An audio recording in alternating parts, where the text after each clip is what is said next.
You're screwing people's lives up. Bob Ballantyne, owner of Western Pipeline Utilities Construction, says it's one of the hardest decisions he's ever had to make. About April, we had 3 big contracts pulled, and I had to lay everyone off. With his business at rock bottom and no new work coming in, he and his remaining office staff decided it was time for a change. Well, we made a commitment that we were going to put these people all back to work on our payroll again. So they developed a new business plan, work harder to secure contracts for services they already offered, installing water lines, sewer and gas pipes, and underground cables, among other things, and broaden the scope of their business. You know, in this kind of an economic slowdown, we spread out, we brought in new technologies, we signed licensed new technologies, we offer a lot of extra services. Now, just months after making phone calls to tell his employees he had no work for them, he gets to call them again to tell them something much better. We've since hired everybody back. Ballantyne says business is booming, so much so that the employees he rehired aren't enough. And paid off better than just bringing our employees back. I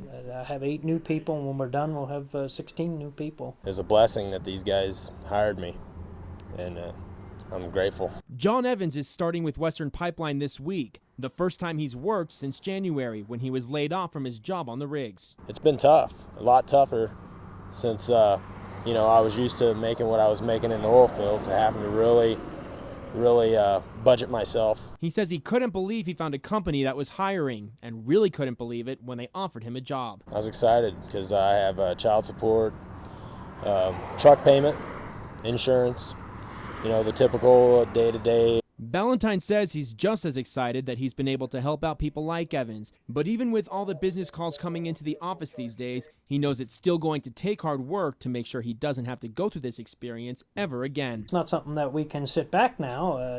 We've got to continue to beat the bushes